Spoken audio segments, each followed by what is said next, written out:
Assalamualaikum warahmatullahi wabarakatuh. Salam jumpa kembali Bapak Ibu. Untuk video kali ini nanti kami ingin membahas tentang bagaimana menerapkan kurikulum merdeka di tingkat SD. Insya Allah kami jelaskan secara lengkap. Semoga bisa membantu Bapak Ibu. Amin Allahumma amin. Nanti ada 4 hal yang ingin kami bahas dalam video kali ini.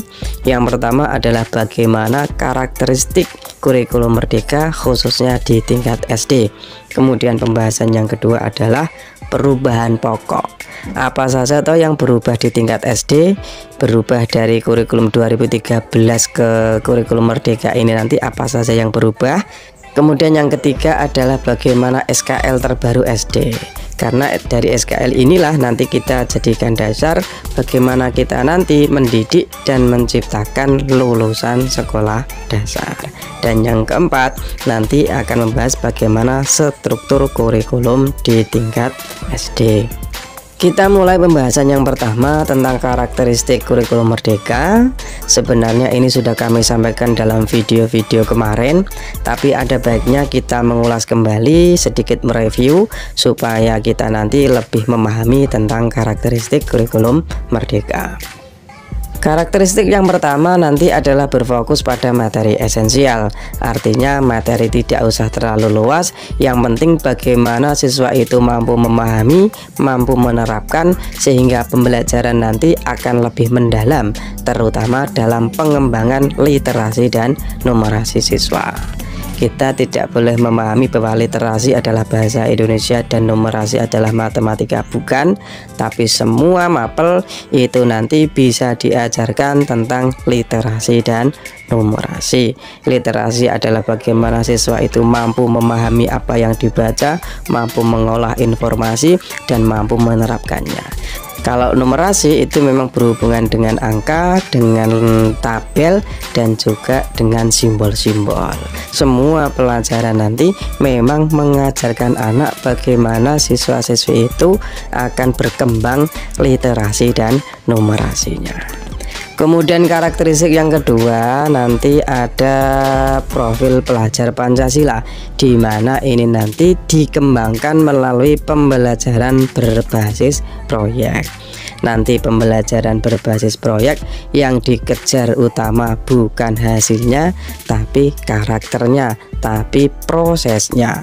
Yakni tujuan utamanya adalah ingin mengembangkan soft skill dan juga karakter siswa.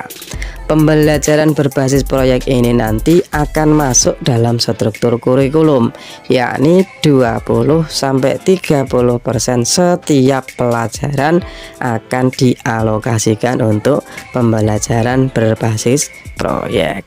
Misalnya matematika dalam seminggu ada 4 jam, berarti yang 3 jam nanti pembelajaran reguler di kelas, dan yang 1 jam dialokasikan untuk pembelajaran berbasis proyek.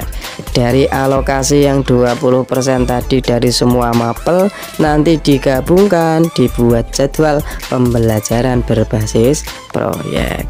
Untuk lebih jelasnya Bapak Ibu bisa cari di video di channel ini, juga sudah kami sediakan. Semoga ada manfaatnya. Kemudian karakteristik yang ketiga nanti adalah adanya fleksibilitas, diberi kebebasan baik itu gurunya, sekolahnya maupun siswanya. Kalau di tingkat SD mungkin salah satu fleksibilitasnya adalah nanti diberi kebebasan untuk memakai pendekatan.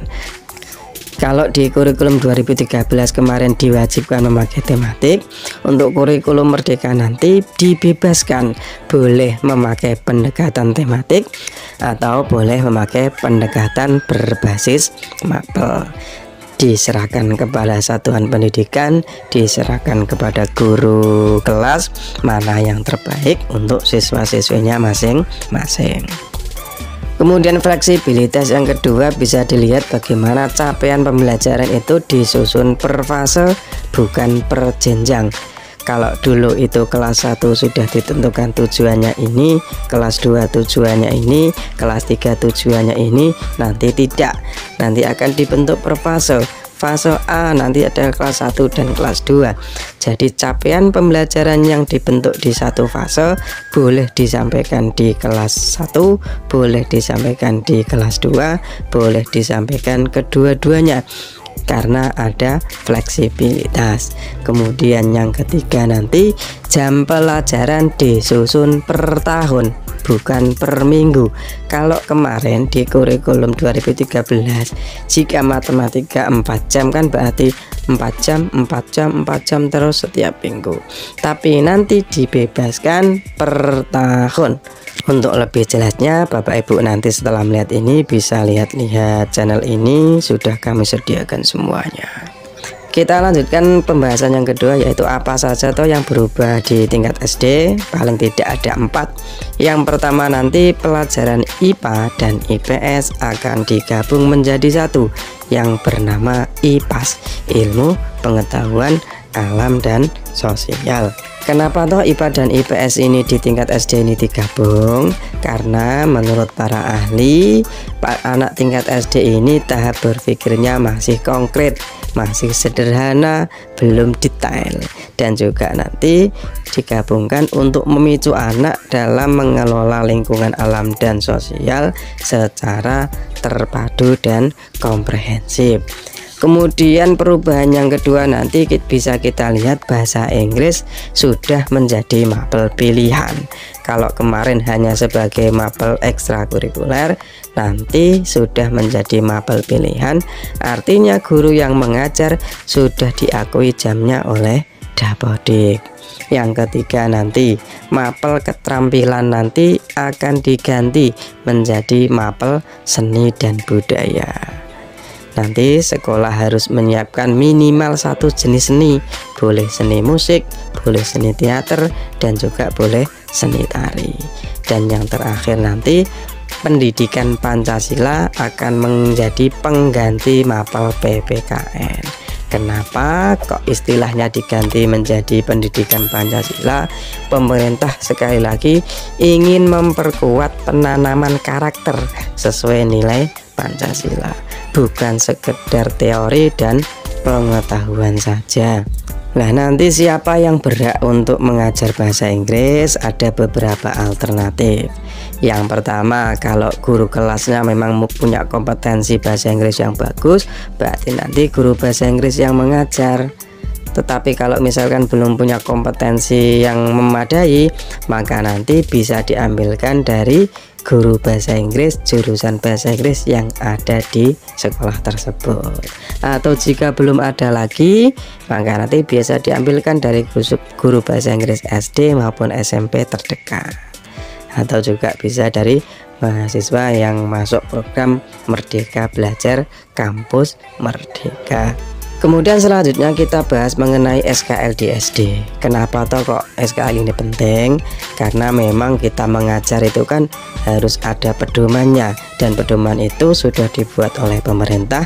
SKL adalah kualifikasi minimum yang harus dicapai siswa pada akhir jenjang tersebut. Nah, penyusunan SKL di tingkat SD ini difokuskan pada 3 hal, yakni yang pertama adalah mempersiapkan peserta didik menjadi anggota masyarakat yang beriman, bertakwa, dan berakhlak mulia. Kemudian yang kedua adalah ingin menanamkan karakter sesuai dengan nilai-nilai Pancasila. Dan yang ketiga, menumbuhkan literasi dan numerasi untuk mengikuti pendidikan lebih lanjut. Kalau kita perhatikan di sini Bapak Ibu, nomor 1 dan 2 itu berhubungan dengan karakter. Kemudian nomor 3 baru berhubungan dengan pengetahuan. Karena sekali lagi pemerintah memang ingin lebih ingin mengembangkan soft skill siswa, ingin mengembangkan karakter siswa.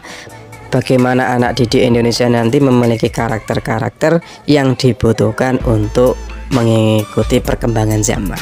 Karena zaman ini kan semakin berubah, anak siswa-siswi kita harus kita bekali supaya mereka tidak semakin ketinggalan.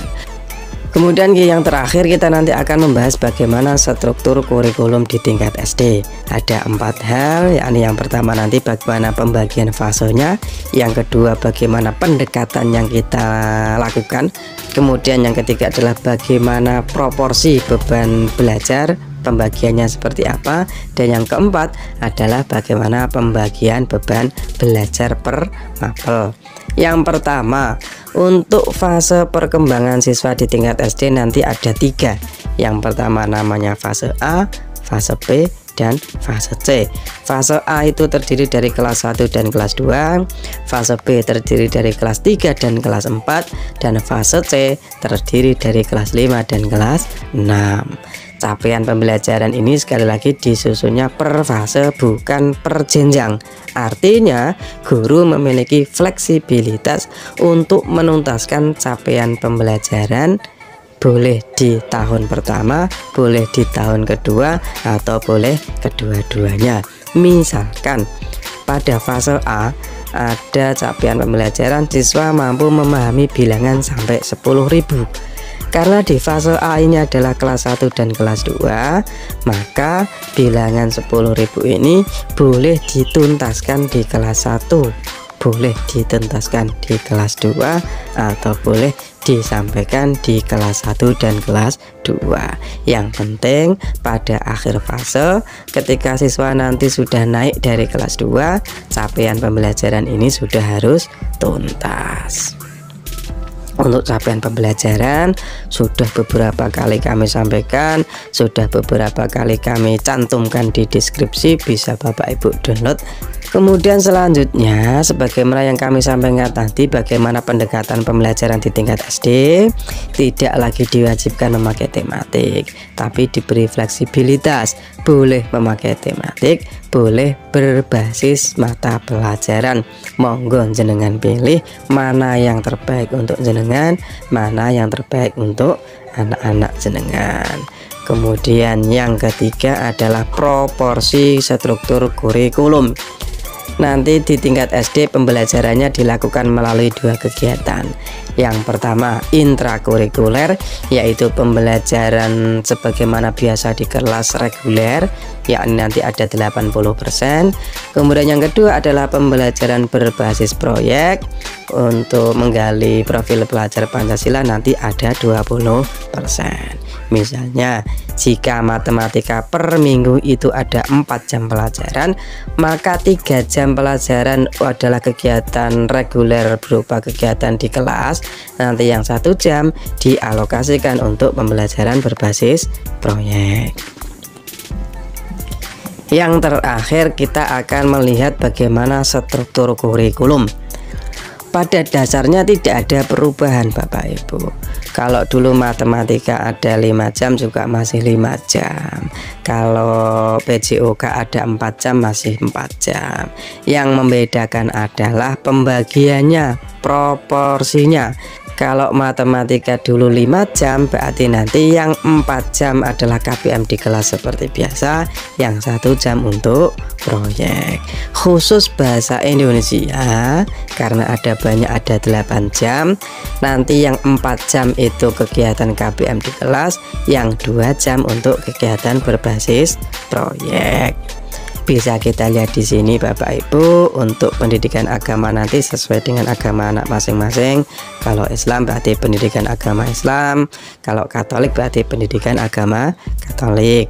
Kemudian PPKN nanti berubah namanya menjadi pendidikan Pancasila. Ada 5 jam, berarti yang 4 jam untuk KBM biasa, yang 1 jam untuk proyek. Bahasa Indonesia 8 jam, yang 6 jam untuk intrakurikuler, yang 2 jam untuk proyek. Matematika 5 jam, 4 jam KBM biasa, 1 jam untuk proyek. PJOK 4 jam. Dan nanti pembelajaran seni bisa kita lihat di keterangan ini, nanti sekolah minimal menyiapkan 1 seni. Boleh seni musik, boleh seni rupa, boleh teater, atau seni tari. Dan untuk pembelajaran bahasa Inggris serta monolog nanti masing-masing 2 jam. Tidak ada alokasi untuk pembelajaran berbasis proyek. Kalau dialokasikan ke proyek nanti ya habis, masuk hanya 1 jam, nanti tidak berjalan dengan maksimal. Tapi untuk mulok nanti tidak hanya sebatas seperti ini ya Bapak Ibu. Untuk menerapkan mulok nanti ada 3 pilihan. 1, nanti diintegrasikan dengan pembelajaran mapel lainnya di di pembelajaran intrakurikuler, atau 2 diintegrasikan ke pembelajaran berbasis proyek, atau yang ketiga berdiri sendiri seperti ini. Dan kalau kita perhatikan yang bintang 4 Bapak Ibu, keterangan ini total jam pembelajaran tidak termasuk mata pelajaran bahasa Inggris, muatan lokal, dan atau mata pelajaran tambahan yang diselenggarakan oleh satuan pendidikan. Artinya pemerintah itu sudah menetapkan minimal di kelas 1 itu harus ada 828 pembelajaran intrakurikuler dan 252 pembelajaran profil Pancasila. Jadi jika sekolah pengen menambah pelajaran untuk memberikan ciri khas sekolah itu, untuk menyesuaikan dengan budaya lokal, maka dipersilahkan. Yang penting pemerintah sudah menyiapkan minimal jam pelajaran di kelas 1 SD. Kalau kita lihat kelas 2 juga hampir sama Bapak Ibu. Untuk kelas 3 nanti pasti ada perubahan karena nanti akan mulai ada pelajaran IPAS. Dan untuk kelas 4 sampai kelas 6 bisa Bapak Ibu lihat di sini. Mohon maaf kami lupa, nanti untuk penerapan tahun pertama nanti di tingkat SD hanya kelas 1 dan kelas 4. Untuk tahun kedua nanti ditambah lagi kelas 1 dan kelas 2, terus 4 dan 5, dan nanti pada tahun ketiga semuanya bisa menerapkan kurikulum merdeka. Yang terakhir adalah bagaimana pembelajaran berbasis proyek. Sudah kami sampaikan tadi bahwasanya pembelajaran berbasis proyek ini yang disasar utama nanti bukan hasilnya tapi prosesnya, yaitu ingin mengembangkan karakter-karakter profil pelajar Pancasila pada peserta didik. Nanti di tingkat SD dilakukan minimal 2 kali dalam setahun. Untuk lebih jelasnya tentang pembelajaran berbasis proyek, Bapak Ibu nanti juga bisa lihat di video ini, di channel ini sudah kami sediakan lengkap. Semoga bermanfaat, bisa membantu Bapak Ibu. Amin Allahumma amin. Mungkin cukup sekian Bapak Ibu, semoga ada manfaatnya. Mohon maaf kalau ada salah, jangan lupa di like, di subscribe. Assalamualaikum warahmatullahi wabarakatuh.